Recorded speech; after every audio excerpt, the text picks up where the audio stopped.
Hello friend 24/7 classes में आपका स्वागत है। दोस्तों आज हम लोग करेंगे 24 अप्रैल के करंट अफेयर। तो दोस्तों आज का पहला प्रश्न है, G20 सदस्य देशों के कृषि मंत्रियों की बैठक का आयोजन कहाँ किया गया? तो यहाँ पर सही उत्तर है ऑप्शन नंबर ए, सऊदी अरब।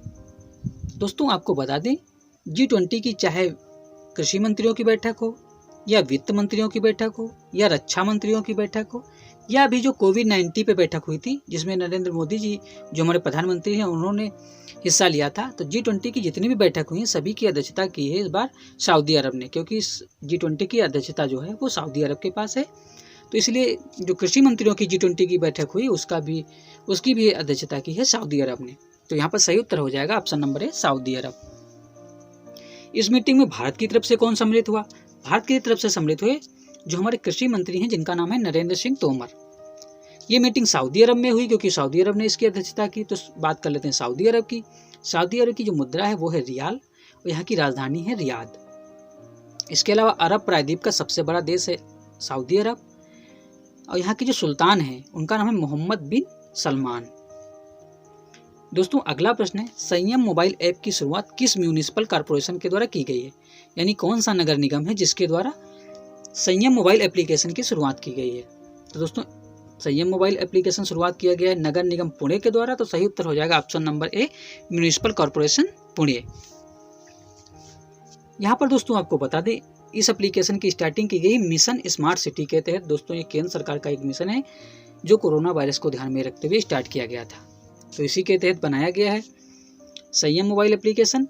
दोस्तों इसके अलावा विभिन्न स्टेट और केंद्र सरकार ने कुछ और एप्लीकेशन लॉन्च किए हैं, जैसे आरोग्य सेतु, ये तो केंद्र सरकार ने लॉन्च किया है। इसके अलावा कोरोना वॉच, ये कर्नाटक गवर्नमेंट ने स्टार्ट किया है। सर्व रक्षा एप्लीकेशन, इसकी स्टार्टिंग की थी छत्तीसगढ़ गवर्नमेंट ने। कोविड-19 मॉनिटरिंग सिस्टम है, इसको बनाया है यानी इसकी लॉन्चिंग की है तेलंगाना गवर्नमेंट ने। और कौवा पंजाब, इसको स्टार्ट किया था पंजाब की गवर्नमेंट ने। दोस्तों ये सभी एप्लीकेशन है जो कोरोना वायरस को ध्यान में रखते हुए स्टार्ट किए गए हैं।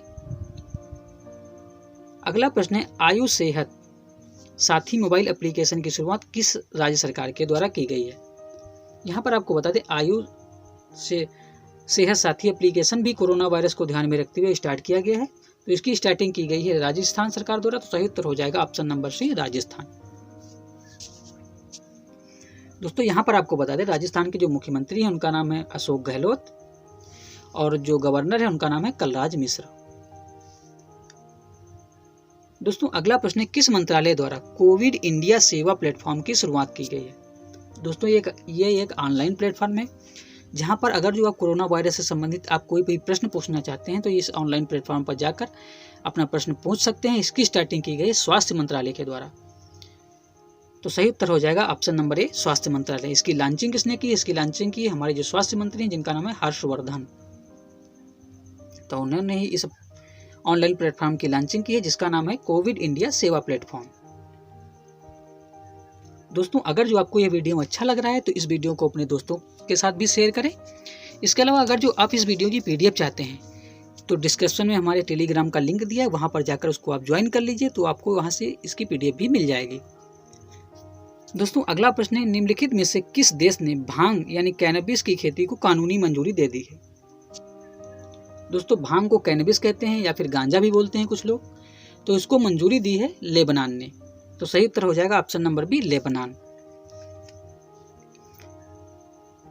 औषधि प्रयोग के लिए इसकी मंजूरी दी गई है, तो दोस्तों यहाँ पर सही उत्तर हो जाएगा ऑप्शन नंबर बी, लेबनान। और लेबनान की बात करें तो इसकी जो मुद्रा है वो है पाउंड, यानी लेबनानियन पाउंड चलता है यहाँ पर, और राजधानी है बेरूत। दोस्तों अगला प्रश्न है, सुजलाम सुफलाम जल संचय अभियान किस राज्य की योजना है? तो दोस्तों यहाँ पर आपको बता दें, जल संचय को ध्यान में रखते हुए यानी जल संरक्षण को बढ़ावा देने के लिए सुजलाम सुफलाम जल संचय अभियान की स्टार्टिंग की है गुजरात गवर्नमेंट के द्वारा। तो सही उत्तर हो जाएगा ऑप्शन नंबर सी, गुजरात। बात करें गुजरात की तो यहाँ के मुख्यमंत्री हैं उनका नाम है विजय रूपाणी और जो गवर्नर है उनका नाम है आचार्य देवव्रत। यहाँ का एक फेमस नेशनल पार्क है जिसका नाम है गिर नेशनल पार्क। दोस्तों यहाँ पर एशियाटिक शेर पाए जाते हैं और पिछली बार यहाँ के जो एशियाटिक शेर है उनमें एक वायरस हो गया था जिसका नाम रखा गया था CDV वायरस। पूरा नाम रखा था कैनामिन डिस्टेम्पर वायरस। तो इसके कारण काफ़ी यहाँ के जो एशियाटिक शेर थे उनकी मृत्यु हो गई थी। इसके अलावा यहाँ के नर्मदा जिले में statue of unity Sardar Patel की जो सबसे ऊंची प्रतिमा है, इसकी हाइट 182 मीटर, इसको भी स्थापित किया गया है। इसके अलावा पिछले महीने गुजरात के अहमदाबाद में नमस्ते ट्रंप कार्यक्रम हुआ था, जिसमें अमेरिका के राष्ट्रपति डोनाल्ड ट्रंप ने मोटेरा स्टेडियम का उद्घाटन किया था, जो दोस्तों दुनिया का सबसे बड़ा क्रिकेट स्टेडियम है। आगे बात कर लेते हैं गुजरात की राजधानी गांधीनगर। दोस्तों गांधीनगर भी काफ़ी ज़्यादा चर्चा में रहा, क्योंकि यहाँ पर CMS जिसको बोलते हैं कंजर्वेशन ऑफ माइग्रेटरी स्पीसीज यानी प्रवासी पक्षियों पर जो सम्मेलन हुआ, जिसको कहा गया COP13 या COP13, उसका आयोजन किया गया गुजरात की राजधानी गांधीनगर में। और गांधीनगर में ही पतंग उत्सव मनाया गया। और गांधीनगर अमित शाह जो हमारे गृह मंत्री हैं, उनका संसदीय क्षेत्र भी है। इसके अलावा लड़कियों में खून की कमी यानी एनीमिया की कमी को ध्यान में रखते हुए यहाँ की गवर्नमेंट के द्वारा एक बहुत ही महत्वपूर्ण योजना चलाई जा रही है, जिसका नाम है पूर्णा योजना। दोस्तों अगला प्रश्न है, WBF ने IM बैडमिंटन अभियान के ब्रांड एम्बेसडर के रूप में किसे चुना है? तो सबसे पहले बात कर लेते हैं WBF के विषय में। इसका पूरा नाम होता है वर्ल्ड बैडमिंटन फेडरेशन, यानी बैडमिंटन की जो वर्ल्ड लेवल पर गवर्निंग बॉडी है, उसका नाम है BWF या वर्ल्ड बैडमिंटन फेडरेशन। इसका मुख्यालय कहाँ है? इसका मुख्यालय है मलेशिया की राजधानी कुआलालंपुर में।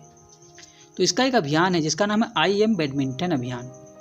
तो इसका जो ब्रांड एम्बेसडर बनाया गया वो बनाया गया PV सिंधु को। तो यहाँ पर सही उत्तर हो जाएगा option number A, PV Sindhu. दोस्तों अगर जो आपने हमारे कल का वीडियो देखा होगा तो मैंने PV सिंधु के विषय में काफ़ी डिटेल में बताया था कि ये कहाँ की प्लेयर हैं, क्या खेलती हैं, इनका गेम कौन सा है, इनके कोच कौन से हैं, इनको कौन से अवार्ड इस बार दिए गए हैं। इसके साथ साथ मैंने ये भी बताया था कि इस बार इन्होंने कौन कौन से गेम में कौन कौन सा अवार्ड जीता। तो दोस्तों अगर जो वह वीडियो आपने नहीं देखा है तो उसका लिंक मैं ऊपर आई बटन पे और साथ में डिस्क्रिप्शन में भी दे दूँगा, तो आप वहाँ से जाकर देख सकते हैं, जिसमें मैंने काफ़ी डिटेल में बात की थी PV सिंधु पर। तो आप उस वीडियो को देखना चाहते हैं तो डिस्क्रिप्शन में जाकर वहाँ से उस लिंक पर क्लिक करके आप देख सकते हैं। दोस्तों अगला प्रश्न है, निम्नलिखित में से किस दिन अंग्रेजी भाषा दिवस के रूप में मनाया जाता है? तो यहाँ पर आपको दोस्तों बता दें, यूनाइटेड नेशन यानी संयुक्त राष्ट्र, इसकी 6 भाषाएं हैं, आधिकारिक भाषाएं 6 हैं, जिसमें इसका कामकाज होता है। तो उन भाषाओं का प्रत्येक भाषा का एक दिन होता है। तो अंग्रेजी भाषा का जो दिन होता है, जिसको अंग्रेजी भाषा दिवस के रूप में मनाया जाता है, वो होता है 23 अप्रैल को। इसी प्रकार 22 अप्रैल को होता है चीनी भाषा के लिए। मैं सभी भाषाओं के लिए जो दिन होता है उसके विषय में बताऊंगा। उससे पहले सबसे पहले आप बात कर लेते हैं संयुक्त राष्ट्र संघ के विषय में।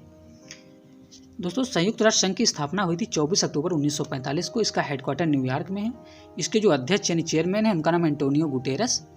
और इसकी जो 6 आधिकारिक भाषाएं हैं जिनमें इसका कामकाज होता है, वो पहली भाषा है चीनी, जिसके लिए दिन होता है 22 अप्रैल, अंग्रेजी जिसके लिए दिन होता है 23 अप्रैल, स्पेनिश जिसके लिए दिन होता है 23 अप्रैल, अरबी जिसके लिए दिन होता है 18 अप्रैल, और फ्रेंच इसके लिए 20 अप्रैल, और रूसी इसके लिए होता है 6 जून को।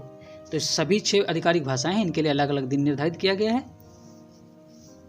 आप देख सकते हैं एक बार दोबारा, चीनी, अंग्रेजी, स्पेनिश, अरबी, फ्रेंच और रूसी, ये 6 आधिकारिक भाषाएं हैं संयुक्त राष्ट्र संघ की, जिसका हेडक्वार्टर न्यूयॉर्क में है। दोस्तों अगला प्रश्न है, विश्व पुस्तक दिवस किस दिन मनाया जाता है? तो यहाँ पर आपको बता दें, जिस दिन अंग्रेजी भाषा दिवस मनाया जाता है उसी दिन होता है विश्व पुस्तक दिवस, यानी 23 अप्रैल को ही मनाया जाता है विश्व पुस्तक दिवस। इसको कौन मनाता है? इसको मनाता है यूनेस्को। बात करें यूनेस्को की, तो इसका पूरा नाम होता है United Nation Education, Scientific and Cultural Organisation. इसकी स्थापना हुई थी 4 नवंबर 1946 को। और इसके जो डायरेक्टर जनरल हैं उनका नाम है ऑड्रे अजोले। क्या नाम है? Audrey Azoulay. और इसका हेडक्वार्टर फ्रांस की राजधानी पेरिस में है। इसके अलावा आपको बता दें, यूनेस्को प्रत्येक वर्ष 23 अप्रैल को, जिस दिन विश्व पुस्तक दिवस होता है, उसी दिन एक कैपिटल को विश्व पुस्तक कैपिटल के रूप में चुनता है। यानी यूनेस्को क्या करता है, प्रत्येक वर्ष एक बुक कैपिटल चुनता है। तो इस बार की जो बुक कैपिटल है वो चुना गया है मलेशिया की राजधानी कुआलालंपुर को। या अगले 1 साल तक बुक कैपिटल रहेगी यूनेस्को की।